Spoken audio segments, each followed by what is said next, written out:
Hello friends, ഇന്ന് നമ്മൾ നോക്കുന്നത് എക്സ്ട്രാ നമ്മളായിട്ട് ഫാനിൻ്റെ ഹുക്ക് കാര്യങ്ങൾ കൊടുക്കുന്ന ഒരു വീഡിയോ ഇതിന് മുന്നേ ചെയ്തിട്ടുണ്ടായി. അത് കൊടുക്കുന്ന സമയത്ത് എന്തൊക്കെ സംഭവിക്കുമെന്നും അതായത് എന്തൊക്കെ റിസ്ക്കുകളാണ് ഉണ്ടാവാൻ ചാൻസ് ഉണ്ടെന്നുള്ള ഡീറ്റെയിൽസ് വീഡിയോ ആണെന്ന് ഇന്നത്തെ വീഡിയോയിൽ നമ്മൾ നോക്കാൻ പോകുന്നത്. നിങ്ങൾ കാണുന്ന പോലെ തന്നെ ഒരു ഹുക്കാണ് ഈ കാണുന്നത്. നമ്മൾ ഫാനിന് വേണ്ടിയിട്ട് എക്സ്ട്രാ ഹുക്ക് നമ്മൾ രണ്ടാമത് എക്സ്ട്രാ ഭിത്തിയിൽ അല്ലെങ്കിൽ വാർക്കയിൽ അടിച്ച് കൊടുത്തതാണ്. നമ്മൾ ടൈറ്റ് ചെയ്യുന്ന സമയത്ത് അതിൻ്റെ ഹുക്ക് ഒടിഞ്ഞ് താഴേക്ക് പോകുന്നു. അപ്പോൾ നിങ്ങൾക്ക് മനസ്സിലാക്കാൻ സാധിക്കും, ഹൈ ക്വാളിറ്റിയുള്ള മെറ്റീരിയൽസും ക്വാളിറ്റി ഇല്ലാത്ത മെറ്റീരിയൽസും നമുക്ക് മാർക്കറ്റിൽ അവൈലബിൾ ആണ്. അപ്പോൾ നമ്മൾ നോക്കുന്ന സമയത്ത് വാങ്ങിക്കുന്ന സമയത്ത് ഹൈ ക്വാളിറ്റിയുള്ള മെറ്റീരിയൽ തന്നെ ചോദിച്ച് വാങ്ങിക്കണം. ഇത് അത്യാവശ്യം നല്ല ഹൈ ക്വാളിറ്റിയുള്ള മെറ്റീരിയലാണ്.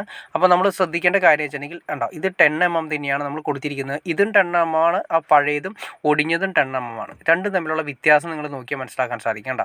രണ്ടും 10mm ആണെങ്കിലും അതിൻ്റെ കൊടുത്തിരിക്കുന്ന മെറ്റീരിയൽസ് ഒന്ന് ഹൈ തിക്നെസ്സും ഒന്ന് ഹൈ തിക്നെസ്സും ഇല്ലാത്തതാണ്. അപ്പോൾ നമ്മൾ ഈ പറയുന്ന ഒടിഞ്ഞ ഹുക്കാണ് ഇപ്പുറത്തെ ലെഫ്റ്റ് സൈഡിൽ കാണുന്നത്. റൈറ്റ് സൈഡിൽ നമ്മൾ അതിന് ശേഷം രണ്ടാമത് പുതിയത് വാങ്ങിച്ചാണ്.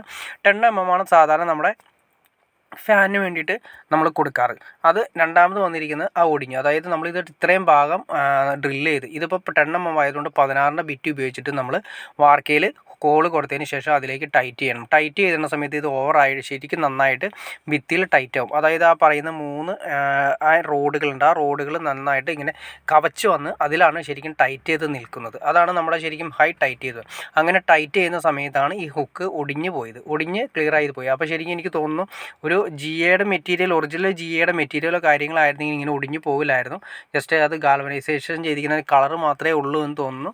അതായത് ആ ഹുക്ക് ഒടിഞ്ഞു പോയി. അപ്പോൾ ഇത് വേറെ ഒന്നുമല്ല, ഹുക്ക് ഇപ്പോൾ ഒടിഞ്ഞു പോകുന്നത് ഒരു കണക്കിന് നല്ലത് എന്ന് ഞാൻ പ്രതീക്ഷിക്കുന്നു. വേറെ ഒന്നും കൊണ്ടല്ല, നമ്മൾ ഫാൻ തൂക്കിയതിന് ശേഷം കുറേ നാളുകൾക്ക് ശേഷം ആ ഒടിഞ്ഞിരിക്കുന്ന മെറ്റീരിയൽ പൊട്ടിയിരിപ്പുണ്ടാവും. ആ പൊട്ടിയിരിക്കുന്ന മെറ്റീരിയൽ ഫാനിൻ്റെ വെയിറ്റ് കുറേ നാൾ കഴിഞ്ഞ് ആടി വരുന്ന സമയത്ത് നമ്മൾ താഴെ കിടന്നുറങ്ങുന്ന സമയത്തൊക്കെയാണെങ്കിൽ നമ്മുടെ തലയിലേക്കോ അതിൽ ദേഹത്തേക്കോ വിടാനും വലിയ അപകടം ഉണ്ടാകാനുള്ള ചാൻസസ് കൂടുതലാണ്. ആ ഹുക്ക് ഒടിഞ്ഞ സ്ഥലം ഞാൻ നിങ്ങളെ കാണിച്ചു തരാം. ഡ്രില്ല് ചെയ്ത് നമ്മൾ ഹുക്ക് കൊടുത്തിരിക്കുന്നതാണ് ഈ കാണുന്നത്. അപ്പോൾ ഹുക്ക് അതിൻ്റെ മുകളിൽ നിന്നും നമ്മൾ തിരിക്കുന്ന സമയത്ത് അത്രയും ഭാഗം മാത്രം ഒടിഞ്ഞ് നമ്മുടെ കയ്യിലേക്ക് പോരുകയാണ് ചെയ്തത്. അപ്പോൾ ഓൾറെഡി ക്രാക്ക് ഉണ്ടാവും. ഈ ക്രാക്ക് നമ്മൾ ശ്രദ്ധിച്ചില്ലെങ്കിൽ എന്ത് സംഭവിക്കുന്നത്, ഫാൻ ഉൾപ്പെടെ നേരെ താഴേക്ക് പോകാനുള്ള ചാൻസസ് കൂടുതലാണ്. അപ്പോൾ നമ്മൾ ഈ പറയുന്ന ഹുക്ക് കാര്യങ്ങൾ, അതായത് ഫാനിന് വേണ്ടിയിട്ട് എക്സ്ട്രാ ഹുക്ക് വാങ്ങിക്കുന്ന സമയത്ത് നല്ല ഹൈ ക്വാളിറ്റി ഉള്ള എന്നാൽ സ്റ്റാൻഡേർഡ് ആയിട്ടുള്ള കമ്പനികൾ തന്നെ വാങ്ങിക്കണം എന്നാണ് എൻ്റെ പേഴ്സണൽ അഭിപ്രായം. വേറെ ഒന്നുമില്ല, നമുക്ക് ഈ അപകടങ്ങൾ മാക്സിമം നമുക്ക് ഒഴിവാക്കിയെടുക്കാൻ സാധിക്കും. അപ്പോൾ ഓക്കെ ഫ്രണ്ട്സ്, നിങ്ങൾക്ക് ഏകദേശം അതായത് നമ്മുടെ ഹുക്ക് അടിക്കുന്നതുകൊണ്ട് ചെറിയ അപകടം ഒക്കെ ഉണ്ടാവുന്നത് ഏകദേശം നിങ്ങൾക്ക് മനസ്സിലായി കാണുമെന്ന് വിചാരിക്കുന്നു. അപ്പോൾ അത് കെയർ ചെയ്ത് ചെയ്യേണ്ട കാര്യമാണെന്ന് നിങ്ങൾക്ക് മനസ്സിലായി കാണുമെന്ന് വിചാരിക്കുന്നു. ഇനി എന്തെങ്കിലും ഡൗട്ട്സോ കാര്യങ്ങളോ ഉണ്ടെങ്കിൽ തീർച്ചയായിട്ടും കമൻറ്റ് ചെയ്യാൻ മടിക്കരുത്. അതുപോലെ തന്നെ ഷെയർ ചെയ്യാനും മടിക്കരുത്, സബ്സ്ക്രൈബ് ചെയ്യാനും മടിക്കരുത്. എനിക്ക് തോന്നുന്നു കാണുന്ന എല്ലാവരും തന്നെ സബ്സ്ക്രൈബ് ചെയ്യാതെയാണ് വീഡിയോസ് കാണുന്നതെന്ന് തോന്നുന്നു. തീർച്ചയായിട്ടും സബ്സ്ക്രൈബ് കൂടി ചെയ്തേക്കാം ഫ്രണ്ട്സ്. എന്നാൽ ഇതുപോലുള്ള ഇൻഫർമേഷനായിട്ട് വീഡിയോസ് ചെയ്യാനുള്ളൊരു നമുക്കൊരു ഇൻസ്പിറേഷൻ ലഭിക്കുള്ളൂ. അതുകൊണ്ട് തീർച്ചയായിട്ടും സബ്സ്ക്രൈബ് കൂടി ചെയ്തേക്കാം ഫ്രണ്ട്സ്. ഓക്കെ ഫ്രണ്ട്സ്, അടുത്ത വീഡിയോയിൽ കാണുന്നവരെ ഓക്കെ.